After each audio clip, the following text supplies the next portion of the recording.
throw me down the stairs and destroy my relationship?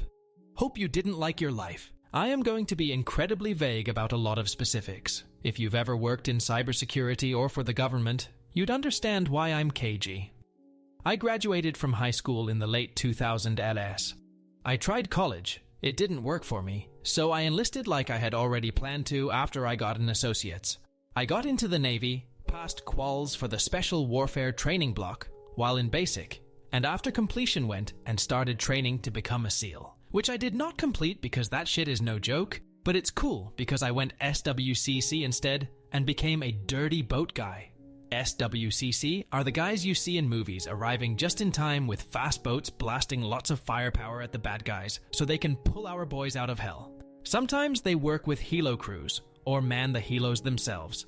Most often they just patrol riverways in Iraq, begging for someone to shoot at them to break the monotony. That sounds way cooler than it really was.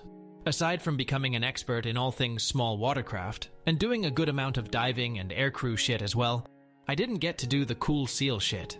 There's things I did do while strapped to a SEAL team, but I don't think I can talk about that. No door kicking, no breaching, no team shit. Only on a handful of occasions did I even get into a firefight.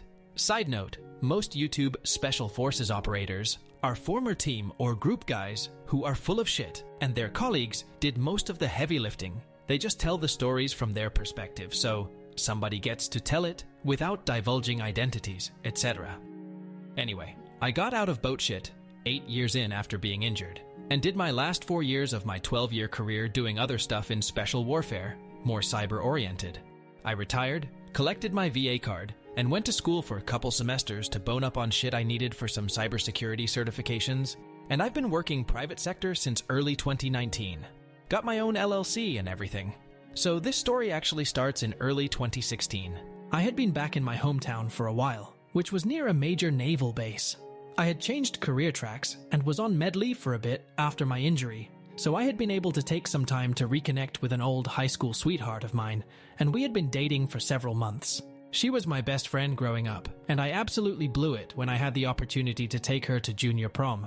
And we didn't see much of each other after we graduated, and I enlisted, so we'd grown apart. And in the several years it had been since we'd parted ways and reconnected, she had had a kid of her own, an adorable little 3-year-old girl. And Daddy wasn't in the picture, which was absolutely his loss, because she was a gem of a child.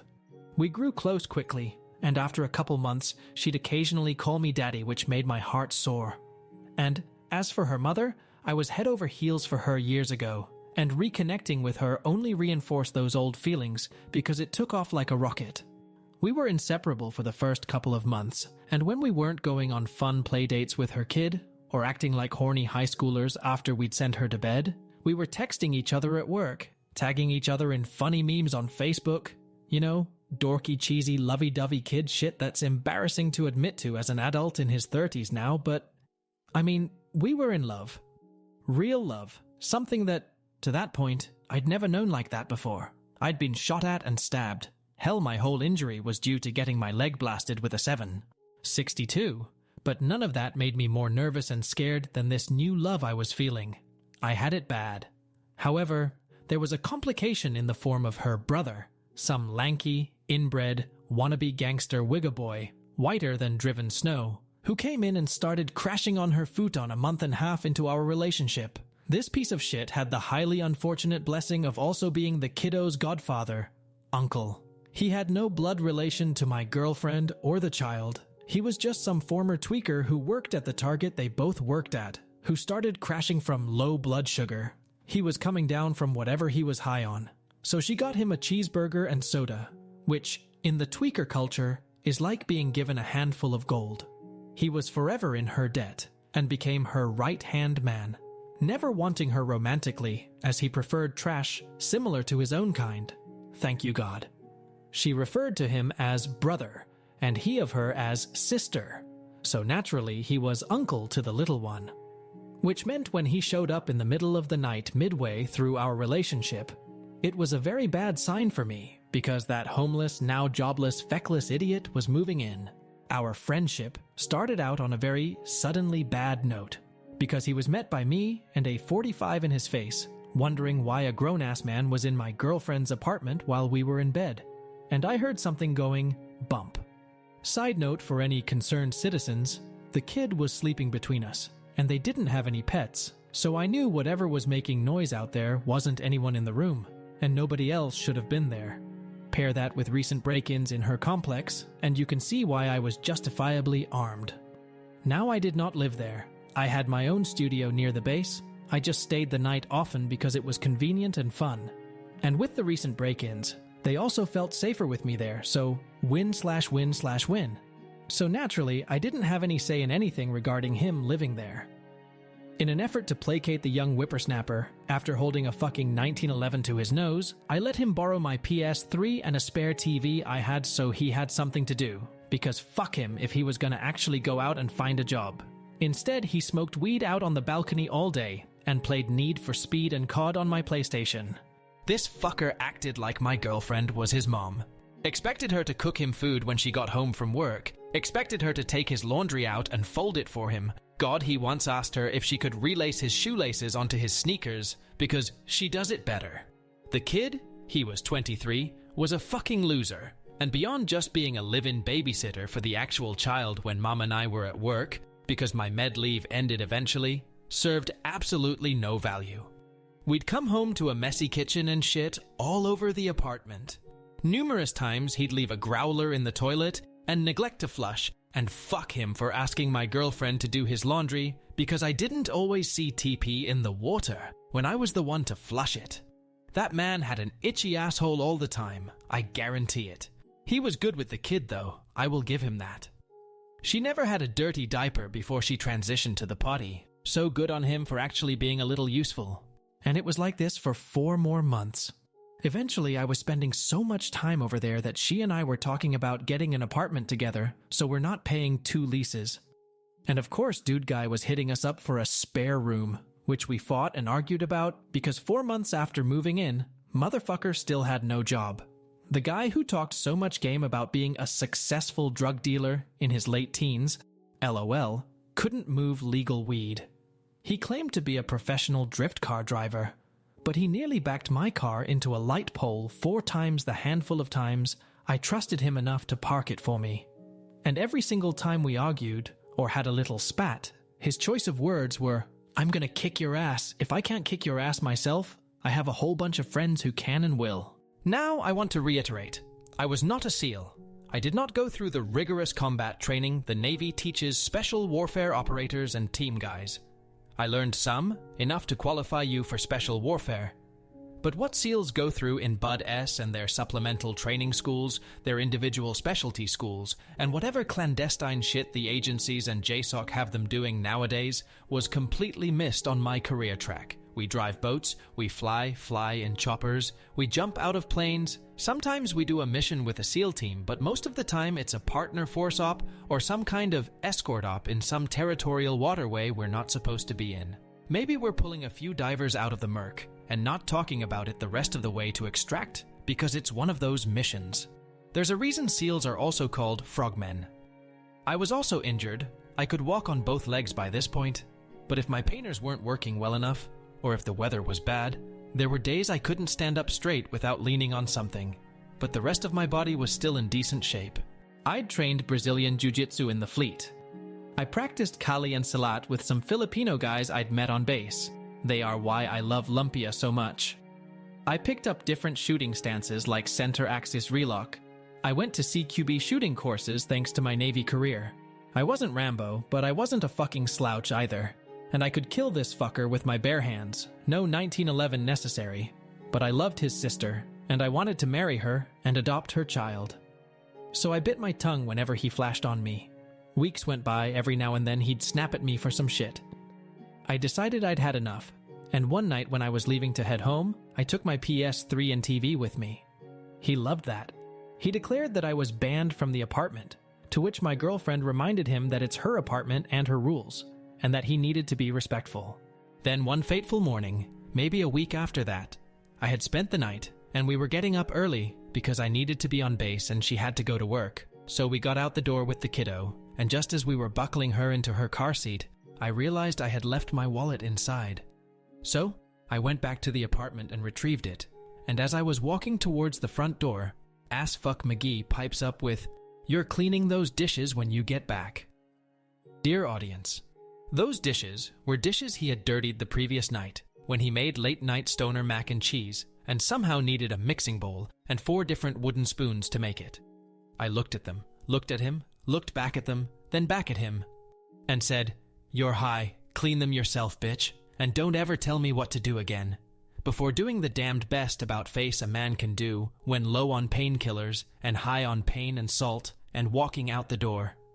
I was maybe 6 or 7 steps down their stairwell when I heard the door fly open behind me. I turned to see him coming at me with both hands, and he threw me the rest of the way down the stairs. I landed hard on my back, knocking the wind out of my body and hitting the back of my head hard on the concrete deck. My leg caught fire with fresh pain. Then he jumped on top of me, snapping me out of my daze, and I went to work on him.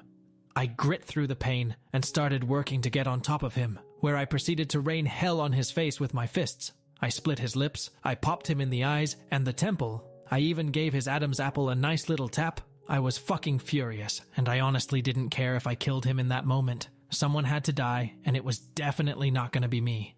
But she saved his life a second time.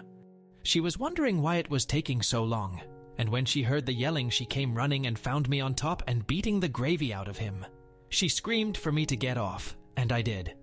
As soon as I did, his mouth started running. "Sister, he threatened to kill me, and he attacked me and threw me down the stairs because I asked him to bring back the PS3. Which she knew was fucking bullshit, and the neighbor's security camera outside backed that up.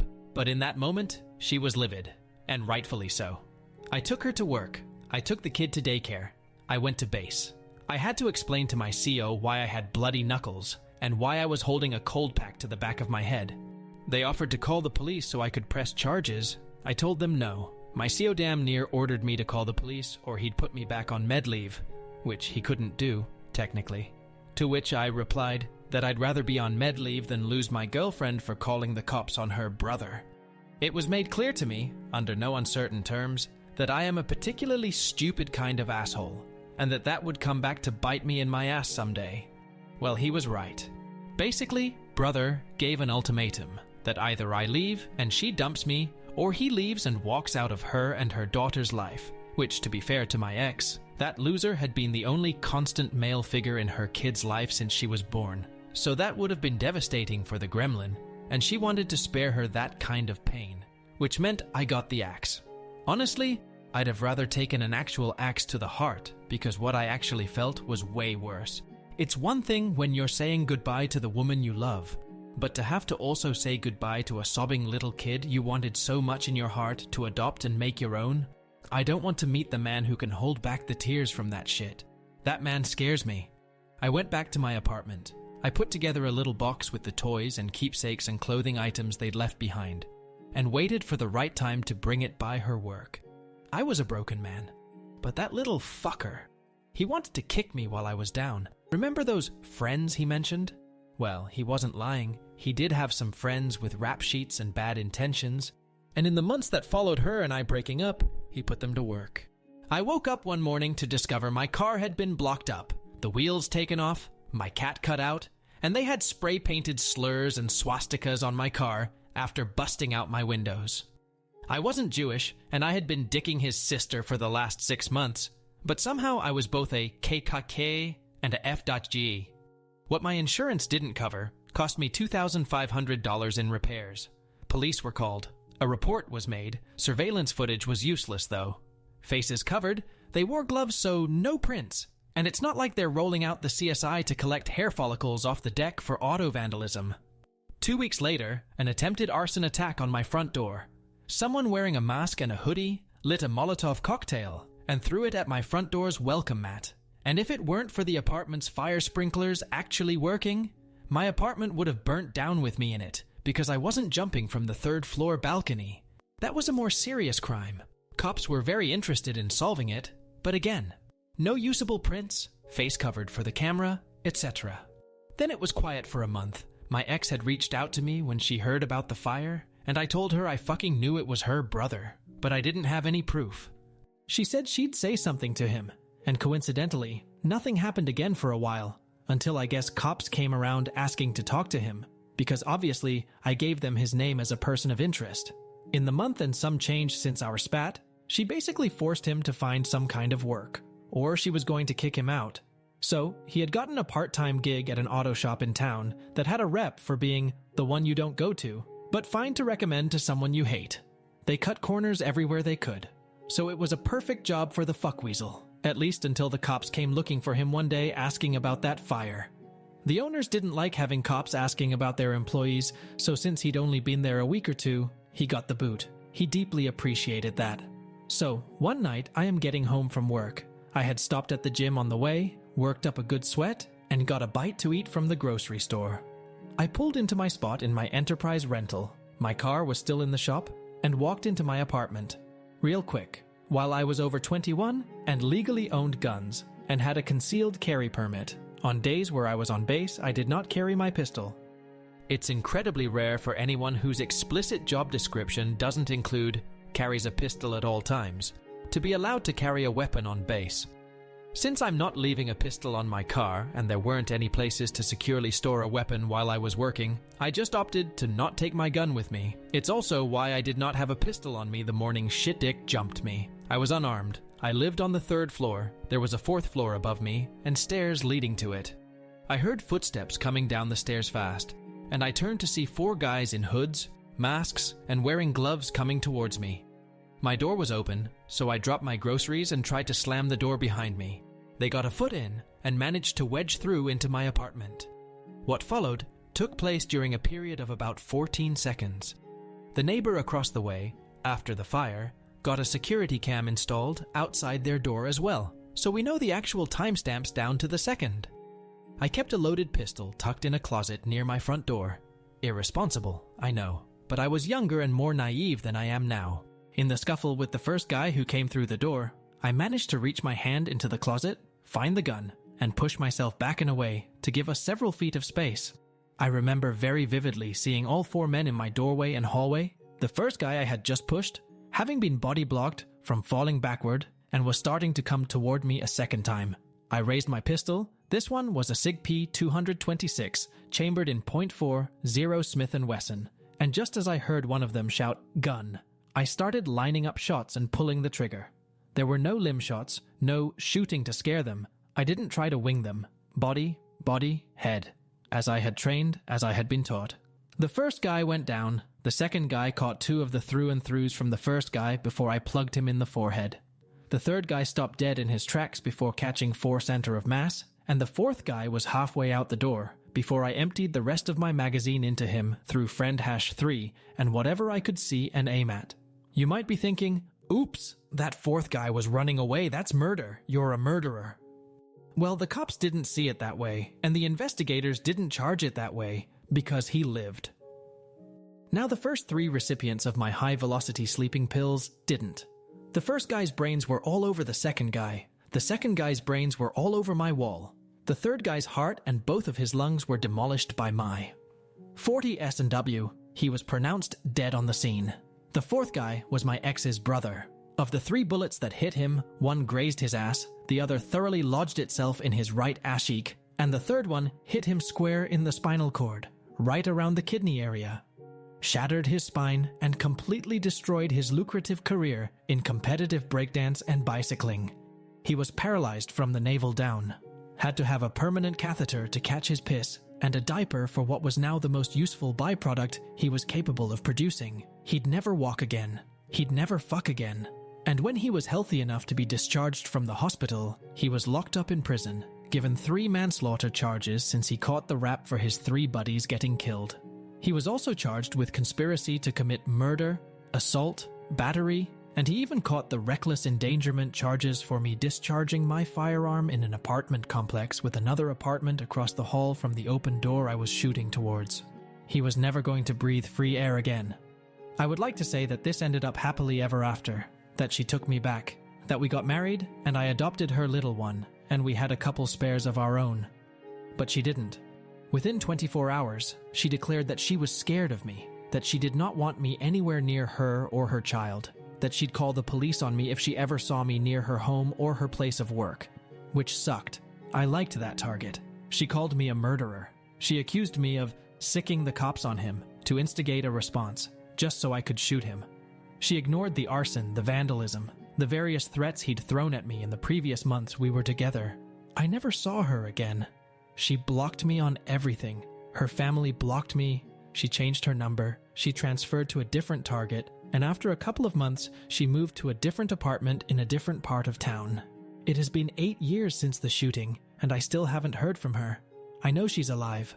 Friends of friends informed me she got married in 2020, had a second kid, and is happy. So, more power to her. I never got my happy ending, my white picket fence. Believe it or not, killing 3 guys, even for a person trained for war and conditioned for the possibility that one day he might have to do it, fucks with your head, especially when you consider it happened in your home and not in Baghdad or Abbottabad. There's a huge mental and emotional disconnect and difference between killing someone for work and killing someone because your life was in danger. I had PTSD. I couldn't touch any of my guns, once I got them back, for a full year without having panic attacks. The Navy was great about it all. They aided with the investigation, including that CO who called me the apex dumbass, giving his statement of that morning I got jumped.